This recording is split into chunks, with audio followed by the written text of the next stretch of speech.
Mi nombre es María Elena Contreras Vidal. Tengo 58 años. Soy coordinadora de misiones clandestinas de origen mexicano. Lo que voy a contarte hoy puede que suene imposible, pero te voy a demostrar cómo el poder de Dios sigue manifestándose incluso bajo la opresión más brutal. Y cada palabra que escucharás está respaldada por testigos que arriesgaron todo por dar testimonio de lo que vieron. Era 2019, en un pueblo llamado Jobabo, provincia de Las Tunas, Cuba Oriental. Un pastor local había sido vigilado durante meses por predicar sin autorización del gobierno, y finalmente la seguridad del Estado decidió arrestarlo en pleno culto frente a 300 creyentes para enviar un mensaje de terror a toda la región. Pero lo que sucedió cuando intentaron esposarlo desató un evento sobrenatural que las autoridades cubanas todavía no pueden explicar y que cambió el curso del movimiento cristiano en toda la isla. Si estás viendo esto ahora mismo, no es casualidad. Dios quiere que sepas que ningún régimen político, ninguna amenaza gubernamental, ningún poder humano puede silenciar lo que Él decide manifestar cuando su pueblo clama con fe desesperada. Prepárate porque lo que realmente ocurrió esa noche del 23 de noviembre de 2019 está documentado por 47 testigos que firmaron declaraciones escritas, grabaciones de audio que se filtraron fuera de Cuba y reportes de inteligencia del propio gobierno cubano que confirman que algo inexplicable sucedió en ese edificio. Jobabo es un pueblo de aproximadamente 28,000 habitantes, ubicado en una zona rural olvidada del oriente cubano. Cuando llegué allí en octubre de 2019, lo primero que me impactó fue el calor sofocante y húmedo que te hace sudar apenas sales de la sombra. La temperatura superaba los 34 grados incluso al atardecer. Las calles eran de asfalto agrietado, con huecos enormes llenos de agua estancada que olía a podrido. Las casas, en su mayoría construcciones de cemento sin pintar o con pintura descascarada por décadas de abandono, tenían rejas oxidadas en ventanas y puertas. El olor característico era una mezcla de diésel de los viejos camiones soviéticos, frituras de aceite reutilizado 1000 veces y el aroma dulzón de mangos podridos tirados en las aceras. Los sonidos formaban un coro constante. Música de reggaetón distorsionada saliendo de parlantes rotos, vendedores ambulantes gritando precios en pesos cubanos, motores de bicitaxis chirriando por las calles, y el cloqueo de gallinas que la gente criaba en los patios traseros porque la comida escaseaba. La iglesia donde me reunía con los hermanos era técnicamente ilegal. Era una casa particular en la calle Maceo número 247, pintada de azul desteñido, con un portal pequeño donde cabían apenas 3 personas. Por fuera parecía una vivienda normal. Por dentro habían removido las paredes que separaban la sala, el comedor y un cuarto para crear un espacio donde cabían unas 80 personas apretadas. Las sillas eran un caos de estilos diferentes, plásticas, de madera, bancos improvisados con bloques y tablas. El piso era de cemento pulido, frío al tacto. No había aire acondicionado, solo 2 ventiladores de techo oxidados que apenas movían el aire espeso. Yo había llegado a Cuba como turista, que es la única manera legal de entrar para quienes hacemos trabajo misionero clandestino. Mi visa decía turismo recreativo, pero mi propósito real era evaluar la situación de las iglesias clandestinas en Las Tunas y entregar Biblias que había traído escondidas en el fondo falso de mi maleta. El pastor principal de Jobabo se llamaba Héctor Ramírez Soto, un hombre de 44 años, mulato, de complexión robusta con manos enormes callosas, de haber trabajado toda su vida en la agricultura antes de su conversión. Tenía una voz profunda y potente que llenaba cualquier espacio sin necesidad de micrófono. Sus ojos eran expresivos, siempre brillantes con una mezcla de alegría genuina y tristeza por la persecución constante que enfrentaba. Durante mi tercera noche en Jobabo, mientras compartíamos un plato de arroz congri con plátanos maduros fritos en su pequeña cocina, iluminada por un bombillo de 25 watts, Héctor me habló de la presión que estaba enfrentando. «Hermana María Elena», me dijo bajando la voz, aunque solo estábamos su esposa, Janelis, yo y él. La seguridad del Estado me ha citado 4 veces en las últimas 6 semanas. El teniente Ordóñez me ha dejado claro que si no cierro la iglesia voluntariamente, van a cerrarla por la fuerza. Me han amenazado con quitarme la libreta de racionamiento, con desalojarme de mi casa, incluso con acusarme de incitación al desorden público, lo cual significa años de cárcel. Le pregunté si había considerado dejar de reunirse por un tiempo, solo hasta que la presión disminuyera. La expresión en su rostro cambió completamente. Se puso más serio de lo que lo había visto. Hermana, eso es exactamente lo que ellos quieren. Que tengamos miedo, que nos escondamos, que dejemos de adorar. Pero Dios me habló hace 3 semanas. Me despertó a las 3:00 de la madrugada, con una palabra tan clara como si la escuchara audiblemente. Héctor, voy a manifestar mi gloria en medio de tu opresión. No temas. Lo que viene va a parecer tu fin, pero será tu testimonio más grande. Lo que no sabíamos era que mientras nosotros hablábamos esa noche del 20 de noviembre, la seguridad del Estado ya había tomado la decisión de arrestar a Héctor durante el próximo culto del sábado. No en secreto, no llevándoselo de su casa de madrugada como solían hacer, sino públicamente, frente a toda la congregación, para aterrorizarlos y dispersarlos permanentemente.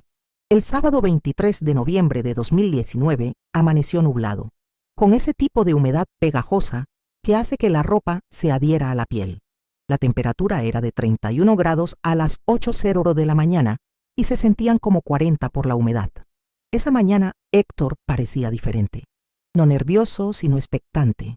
En el desayuno, que consistía en café aguado y pan con mantequilla rancia, me dijo algo que no olvidaré nunca. Hermana María Elena, hoy es el día. Lo siento en mi espíritu. Ellos van a venir hoy, pero Dios también va a venir hoy. Y cuando ambos se encuentren, el mundo va a ver quién tiene más poder.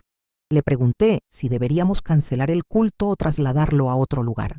Me miró como si le hubiera sugerido blasfemar. Cancelar significa rendirse. Trasladarlo significa esconderse. No, hermana. Hoy vamos a adorar más fuerte que nunca. Hoy vamos a declarar que Jesucristo es Señor en Cuba, cueste lo que cueste. Yanelis, su esposa, una mujer delgada de 41 años con el cabello recogido en una coleta y manos temblorosas, preparó la casa como siempre. Colocó las sillas en filas apretadas, limpió el piso, puso un vaso de agua sobre la pequeña mesa que servía como púlpito. Probó el sistema de sonido casero, un amplificador viejo conectado a 2 parlantes rescatados de un lada abandonado.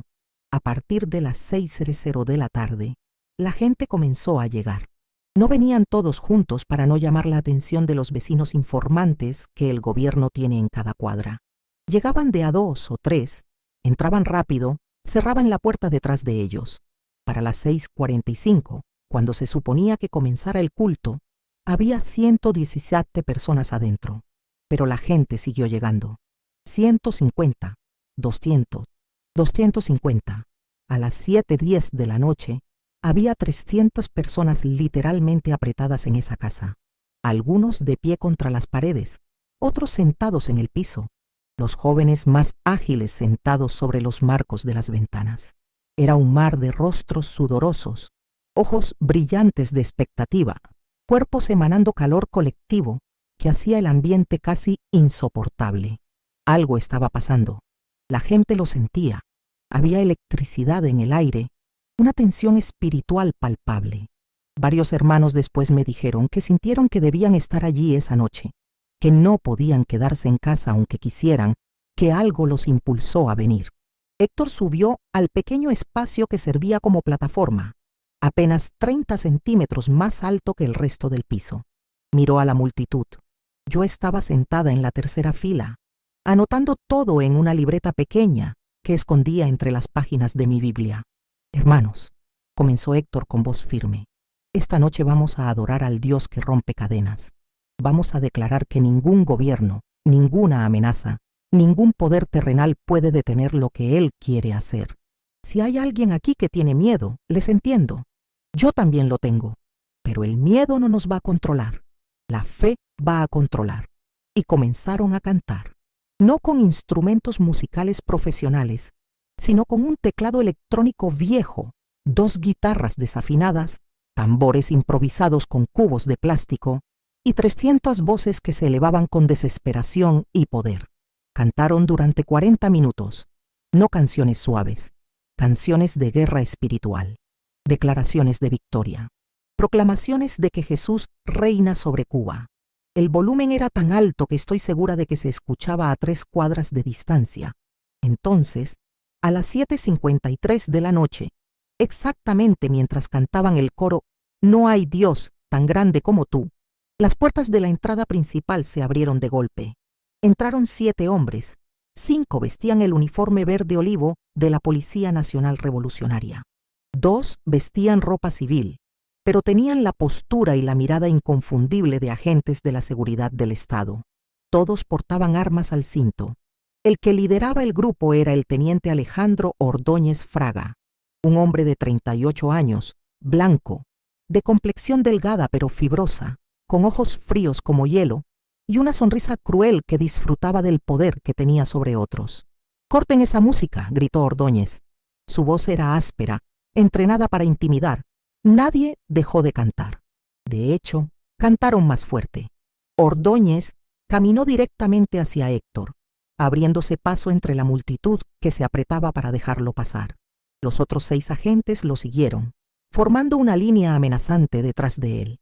«Héctor Ramírez Soto», dijo Ordóñez cuando llegó al frente, sacando un papel doblado de su bolsillo.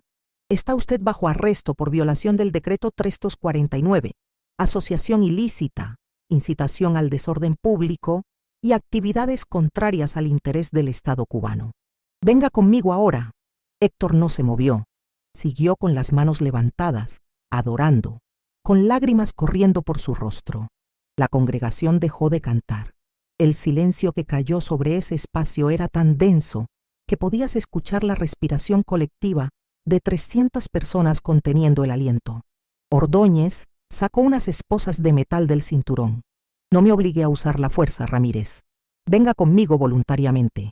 Héctor abrió los ojos, miró directamente a Ordóñez y habló con una voz que no era suya, más profunda, más resonante, llena de autoridad que no venía de su cuerpo sino de algo más grande que él. «Teniente, usted puede arrestar mi cuerpo, pero no puede tocar mi espíritu.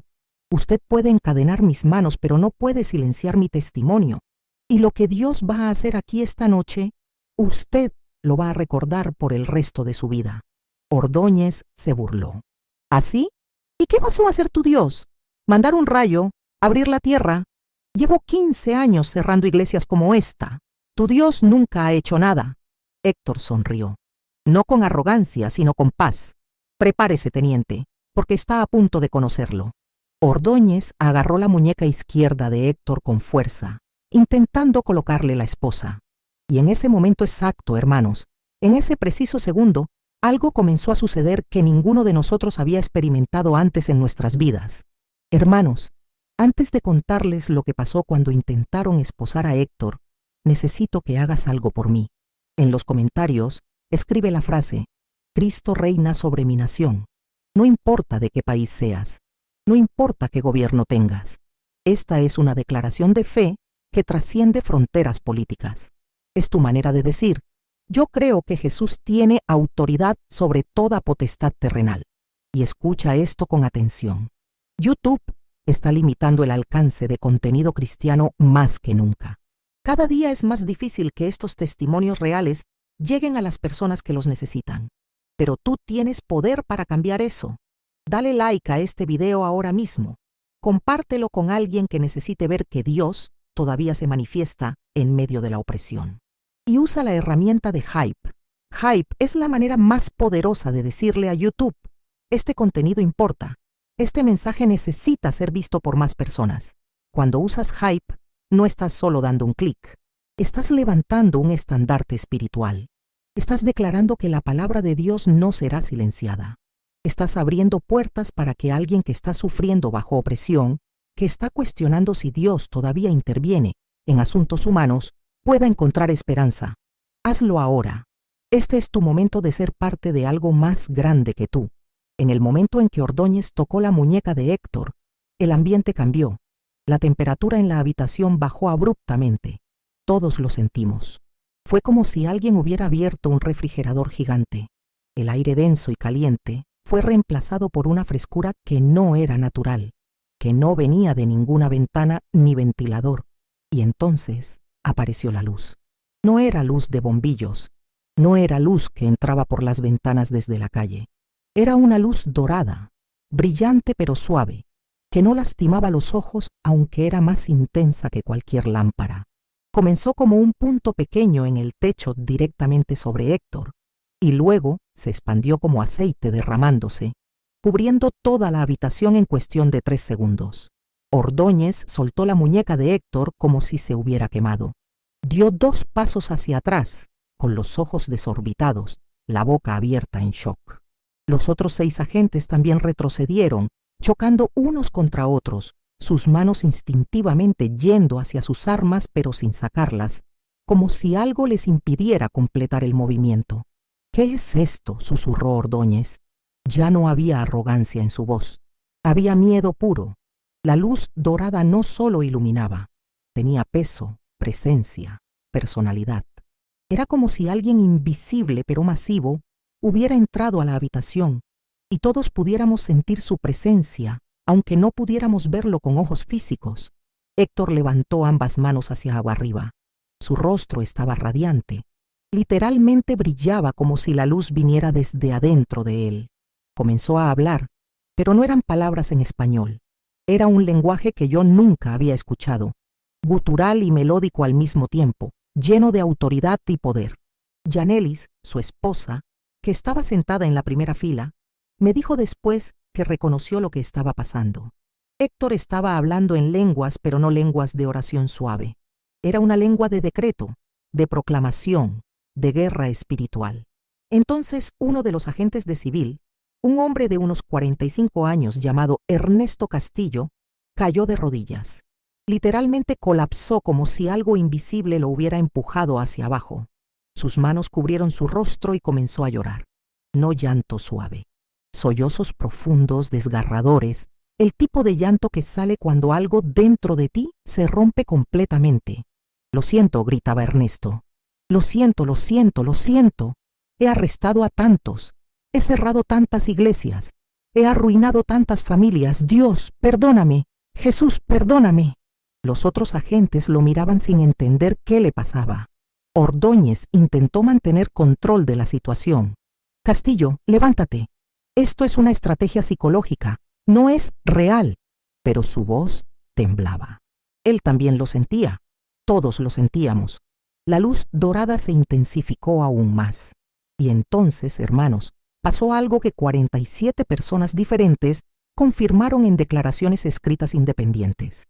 Apareció una figura, no completamente sólida, no como un cuerpo humano normal, sino como una forma hecha de la luz dorada. Era alta, quizás 2.5 metros, tenía forma humanoide, con hombros anchos, brazos largos, pero no había detalles faciales claramente definidos. Lo que sí era claro era la autoridad que emanaba. Era como si cada célula de tu cuerpo reconociera instantáneamente que estabas en presencia de algo inmensamente superior. La figura se paró directamente entre Héctor y Ordóñez. No habló con palabras audibles, pero todos entendimos el mensaje que comunicaba telepáticamente, espiritualmente, de una manera que no puedo explicar con lenguaje humano. «No tocarás a este siervo, no en este día, no mientras yo esté aquí». Ordóñez intentó dar un paso hacia adelante, como si quisiera demostrar que no tenía miedo, pero su pie no se movió. Era como si estuviera pegado al piso. Intentó de nuevo. Nada. Sus ojos se llenaron de terror. «No puedo moverme», susurró. Luego más fuerte, con pánico creciendo en su voz. «No puedo moverme». Los otros 4 policías intentaron acercarse para ayudar a su superior. Los 5 se congelaron. No todos al mismo tiempo, sino uno por uno, en el momento en que intentaban dar un paso hacia Héctor. Era como si hubiera un campo de fuerza invisible rodeando al pastor, y cualquiera que intentara cruzarlo quedaba paralizado. El segundo agente de civil, un hombre más joven de unos 28 años llamado Luis Mendoza, comenzó a temblar violentamente. Sus dientes castañeteaban audiblemente. «Esto no está pasando», repetía. Esto no está pasando. Esto no puede ser real. Pero era real. Todos lo estábamos viendo. Entonces Héctor bajó sus manos y abrió sus ojos. Miró directamente a Ordóñez, que todavía estaba paralizado e incapaz de moverse. Habló en español, con una voz que era suya pero amplificada, como si hablara a través de un altavoz invisible. Teniente Ordóñez, Dios me ha mostrado cosas sobre usted. Sé que tiene una hija de 12 años llamada Camila. Sé que ella fue diagnosticada con leucemia hace 8 meses. Sé que los doctores le dieron 6 meses de vida y ese tiempo ya se cumplió. Sé que usted ha estado rogando en secreto cuando nadie lo ve, que si hay un Dios, que salve a su hija. Sé que le prometió que si Dios la sanaba, usted cambiaría todo. Ordóñez palideció completamente. Sus labios temblaban. ¿Cómo? ¿Cómo sabes eso? No lo sé yo, respondió Héctor. Él me lo mostró. El mismo Dios que usted ha perseguido durante 15 años es el mismo Dios que va a salvar a su hija. Pero primero, usted tiene que tomar una decisión. Aquí, ahora. Delante de todos estos testigos, la luz dorada comenzó a pulsar, como un corazón latiendo. Con cada pulso, la presencia se hacía más intensa. Varias personas en la congregación cayeron de rodillas espontáneamente. No por obligación, sino por reverencia abrumadora. Una mujer de unos 65 años, llamada Mercedes Álvarez, que había estado sentada en la quinta fila, comenzó a profetizar en voz alta. Ella nunca había profetizado antes en su vida. Sus palabras salían como torrente. Así dice el Señor: he visto la sangre de mis siervos derramada en esta isla. He escuchado el clamor de mi pueblo oprimido. He contado cada lágrima que han llorado en secreto. Y hoy declaro que la opresión tiene fecha de vencimiento. Hoy declaro que lo que el enemigo usó para mal, yo lo convertiré en testimonio. Hoy declaro que estos hombres que vinieron a arrestar se irán transformados. Ordóñez comenzó a llorar. Lágrimas silenciosas al principio, luego sollozos audibles. Su cuerpo todavía estaba paralizado, pero sus lágrimas corrían libremente. No sé qué hacer, admitió con voz quebrada. Si los dejo libres me quitarán mi cargo. Si te arresto voy contra Dios. No sé qué hacer. Héctor caminó hacia él. La figura de luz dorada se movió a un lado, permitiendo que Héctor se acercara.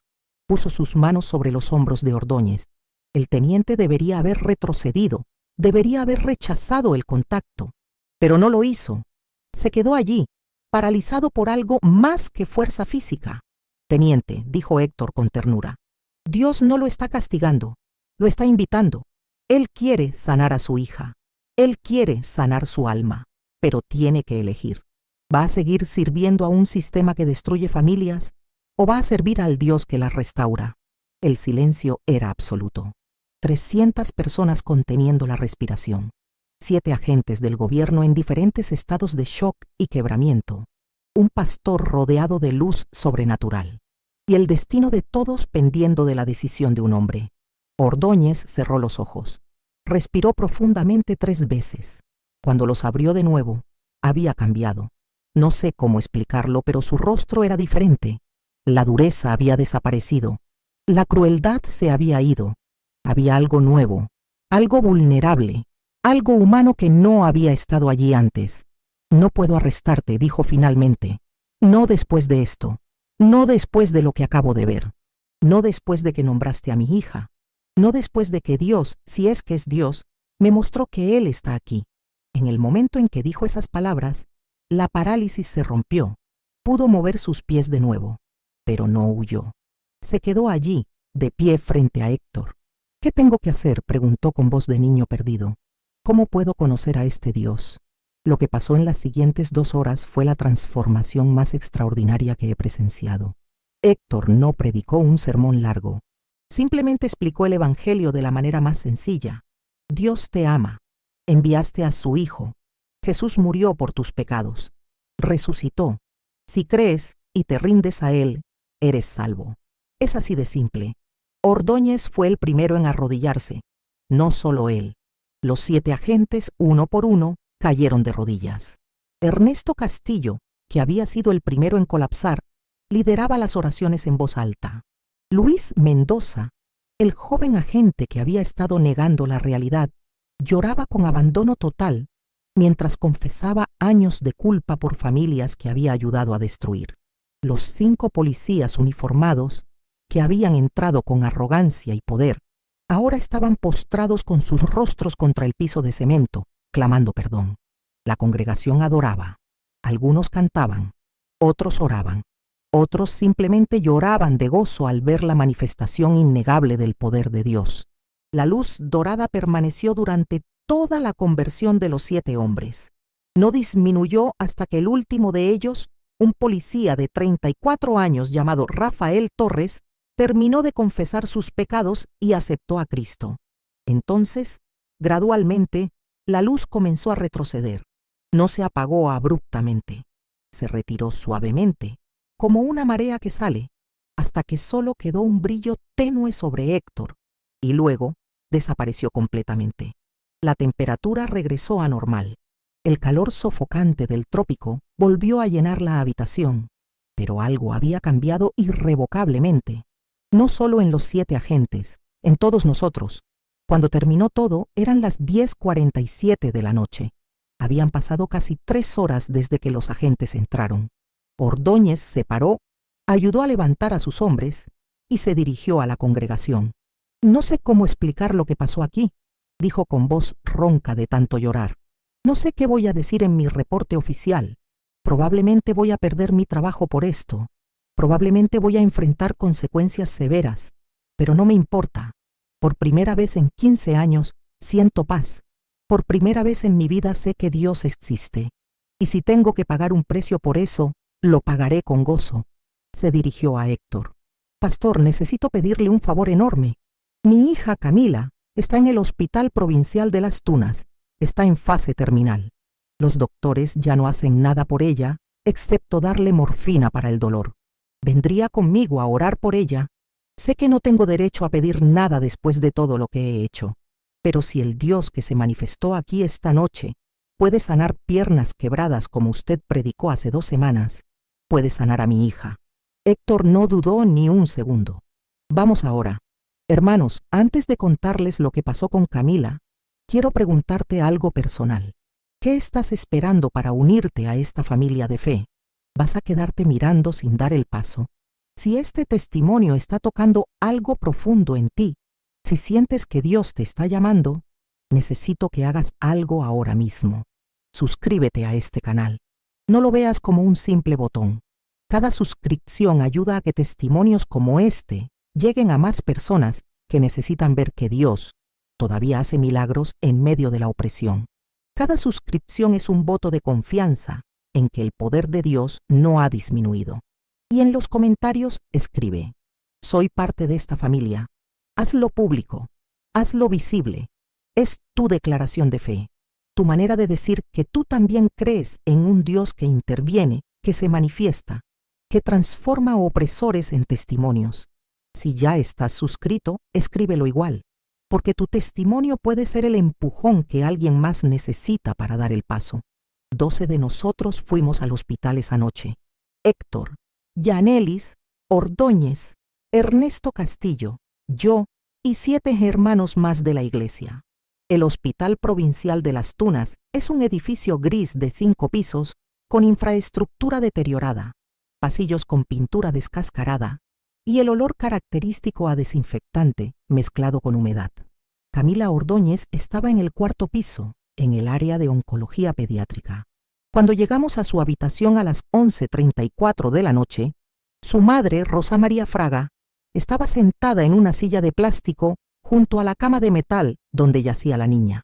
Camila pesaba 28 kilos cuando debería pesar 42. Su piel era pálida con un tinte amarillento. Tenía una vía intravenosa en el brazo derecho goteando suero. Su cabello, que alguna vez fue abundante, estaba reducido a mechones ralos por la quimioterapia. Pero sus ojos, cuando nos miró entrar, todavía tenían brillo de vida. Rosa María se paró inmediatamente al ver a su esposo con un grupo de extraños. «Alejandro, ¿qué pasa? ¿Quiénes son estas personas?» Ordóñez se arrodilló frente a su esposa. Con lágrimas corriendo por su rostro, le contó todo. La arrestación fallida, la luz, la figura, la parálisis, la conversión, todo. Rosa lo escuchaba con una mezcla de incredulidad y esperanza desesperada. ¿Vinieron a orar por nuestra hija?, preguntó Rosa finalmente, mirando a Héctor. Si nos permiten, sí, respondió Héctor con humildad. Rosa miró a su hija. Camila había estado escuchando todo con ojos bien abiertos. La niña, con una voz débil pero clara, dijo: «Mami, déjalos orar. Yo quiero que oren». Nos reunimos alrededor de la cama. Héctor puso su mano derecha sobre la frente de Camila. Yanelis puso su mano sobre el pecho de la niña. Yo puse mi mano sobre su brazo izquierdo.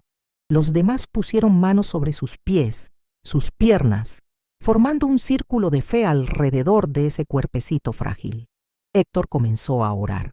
No fue una oración elaborada con palabras teológicas complejas. Fue simple y directa. Padre Celestial, esta niña es tu hija. La creaste con propósito. El enemigo ha venido a robar su vida, pero tú viniste a dar vida en abundancia.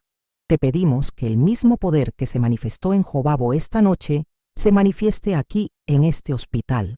Sana a Camila. Restaura su cuerpo.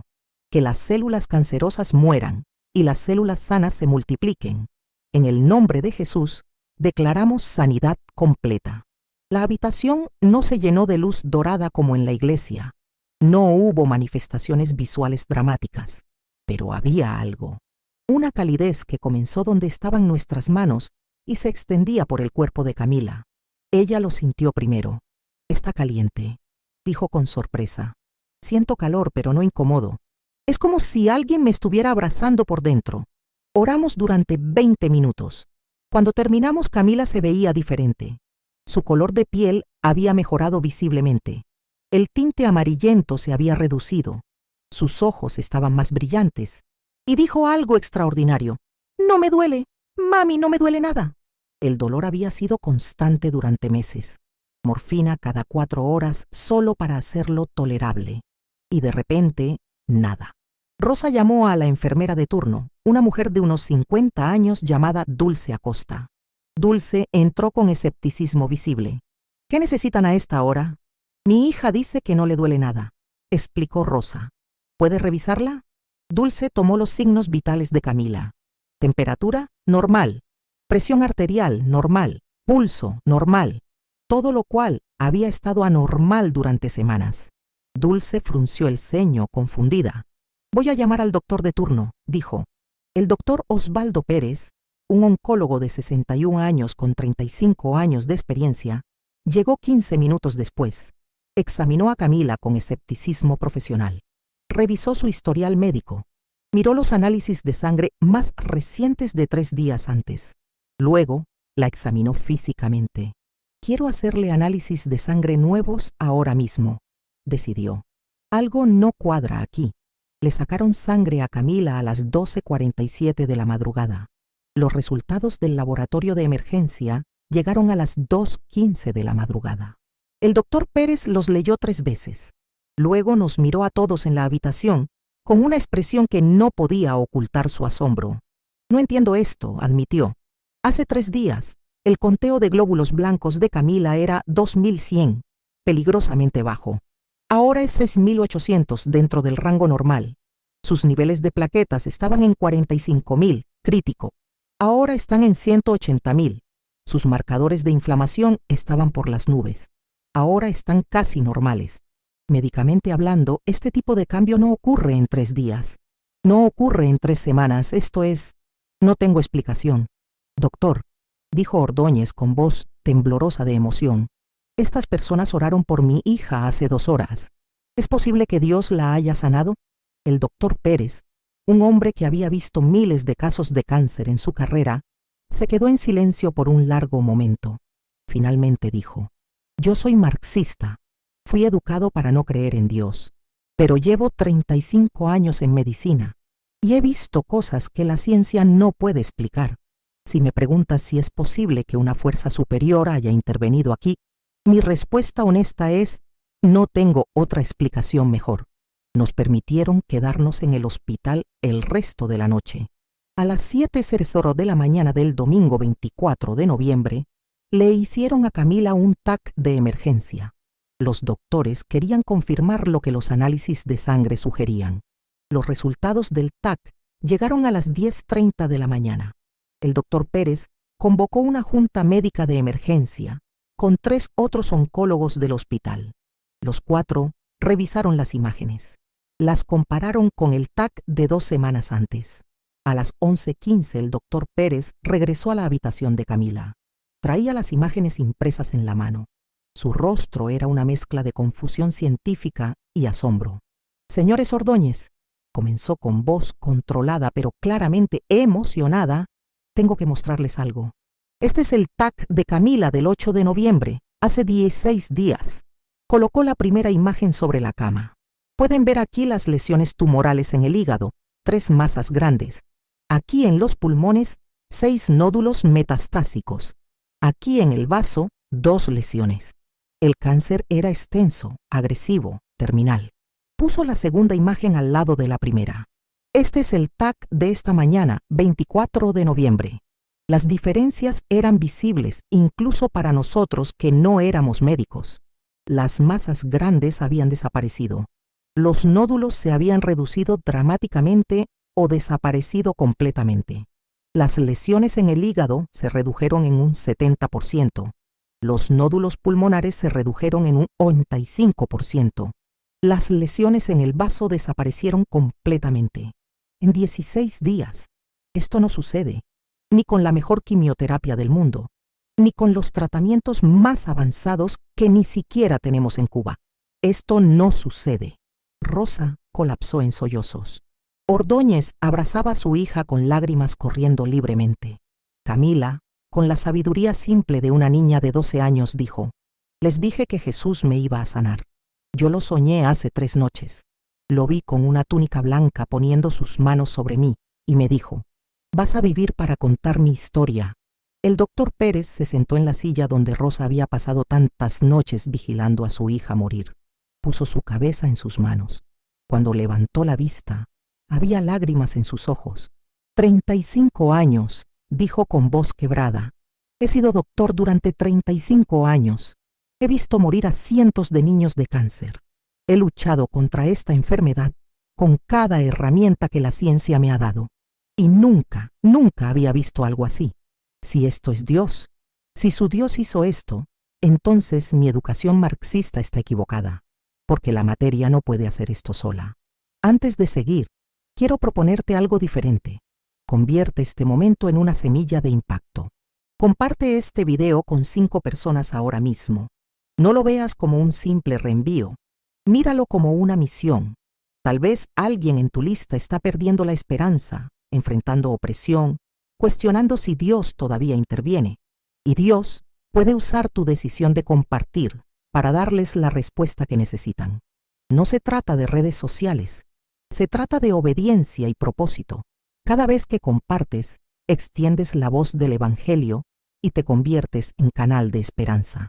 Jesús no se avergonzó de ti. ¿Te avergonzarías tú de compartir su mensaje? Si este contenido tocó tu vida, compártelo con fe y escribe aquí abajo: ya lo compartí. Esa declaración es más que un comentario. Es tu manera de decir: yo no me avergüenzo del Evangelio. Dios puede transformar corazones a través de tu acción hoy. La noticia de lo que había pasado en Jobabo y en el hospital se esparció como fuego por todas las tunas. Para el lunes 25 de noviembre, periodistas independientes cubanos estaban investigando. Bloggers, disidentes publicaban testimonios. Videos grabados en teléfonos celulares circulaban por redes sociales clandestinas. El gobierno cubano intentó controlar la narrativa. La seguridad del Estado emitió órdenes de que nadie hablara del incidente. Amenazaron a testigos.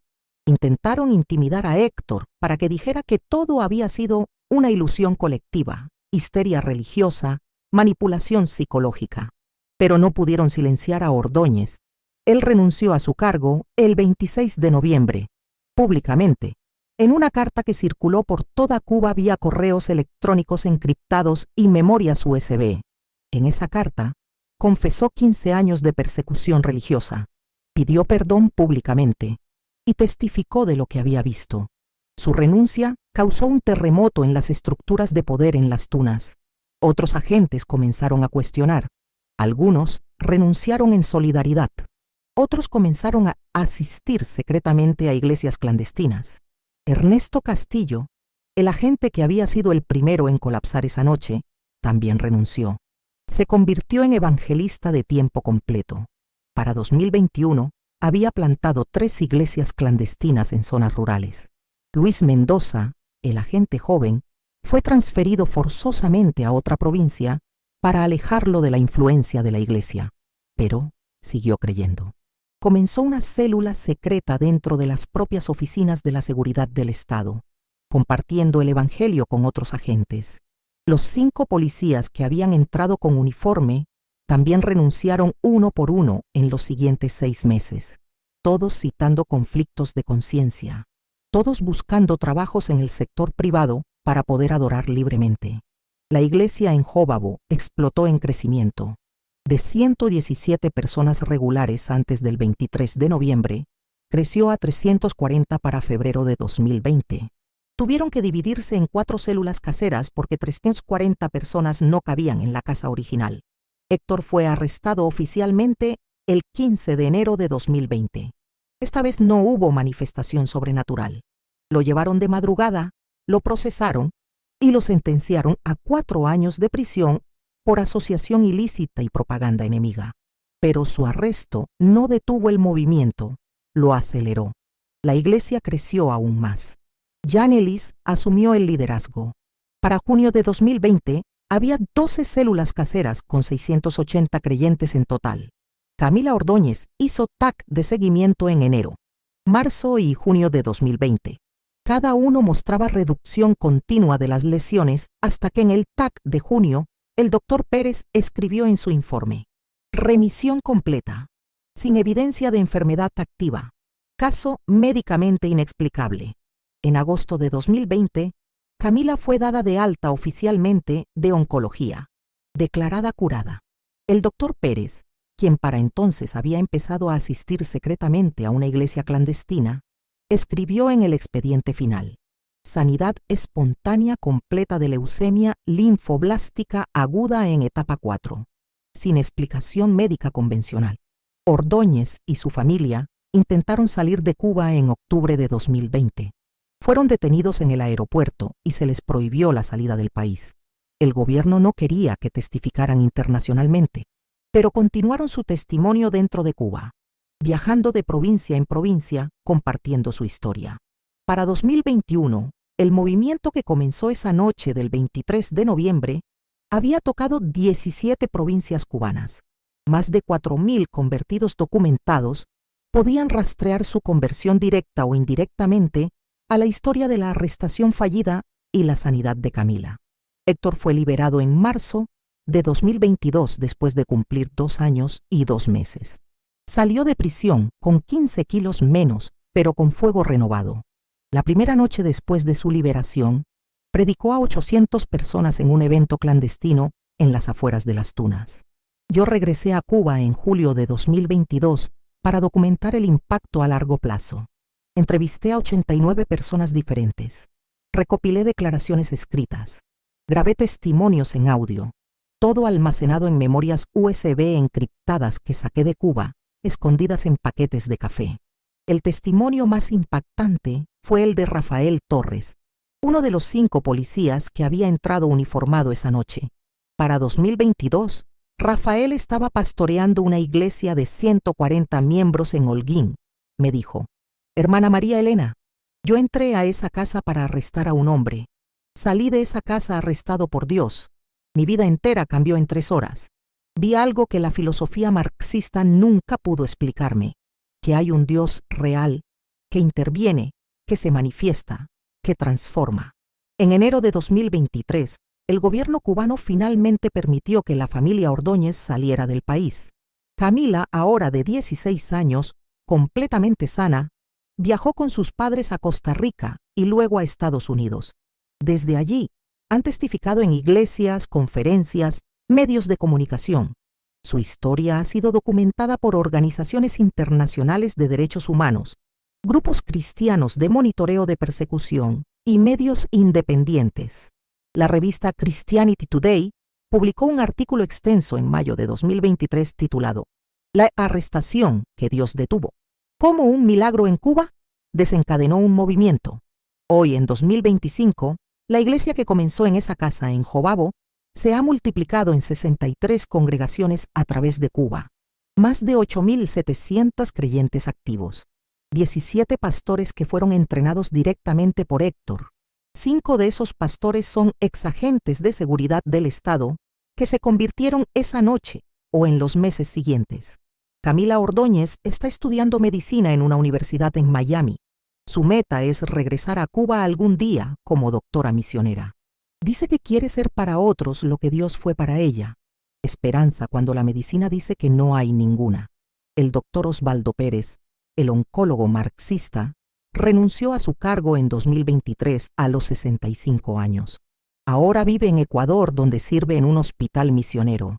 Dice que después de ver lo que vio con Camila, no pudo seguir practicando medicina sin reconocer que hay un médico mayor. Hermanos, lo que presencié en Cuba no fue solo un milagro aislado. Fue una demostración del principio que encontramos en Hechos 5, versículo 38 y 39. Si esta obra es de los hombres, se desvanecerá, pero si es de Dios, no la podréis destruir. El gobierno cubano intentó destruirla. Arrestaron al pastor, amenazaron a los creyentes, intentaron silenciar el testimonio, pero no pudieron, porque cuando Dios inicia algo, ningún poder humano puede detenerlo. Si estás pasando por opresión hoy, si sientes que fuerzas más grandes que tú están tratando de silenciarte, si piensas que el enemigo ya ganó, este mensaje llegó a ti en el momento exacto. El mismo Dios que se manifestó en Jobabo puede manifestarse en tu situación. El mismo Dios que paralizó a los opresores puede intervenir en tu circunstancia. El mismo Dios que sanó a Camila puede tocar tu cuerpo, tu familia, tu nación. Antes de irte, 3 cosas importantes. Primero, si este testimonio tocó tu corazón, suscríbete a este canal. Al hacerlo, ayudas a que más historias como esta puedan ser compartidas. Apoyas la misión de traer esperanza a quienes sufren bajo opresión. Cada suscripción es un voto de que no permitiremos que estos testimonios sean silenciados. Segundo, comparte este video con alguien que necesite ver que Dios todavía interviene.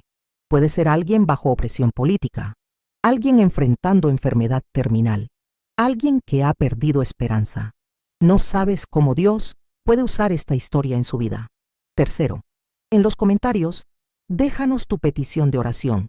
Vamos a orar específicamente por cada nombre, cada necesidad, cada situación que se comparta aquí. Y si tienes algún consejo para este canal, alguna sugerencia, escríbelo. Tu voz importa. Que el Dios de Héctor Ramírez sea tu Dios. Que el Dios de Camila Ordóñez sea tu sanador. Que el Dios que detuvo una arrestación detenga todo plan del enemigo contra tu vida. En el nombre de Jesús, amén. Hasta el próximo testimonio. Que Dios te bendiga grandemente y te dé valentía para no avergonzarte nunca del Evangelio, sin importar el costo.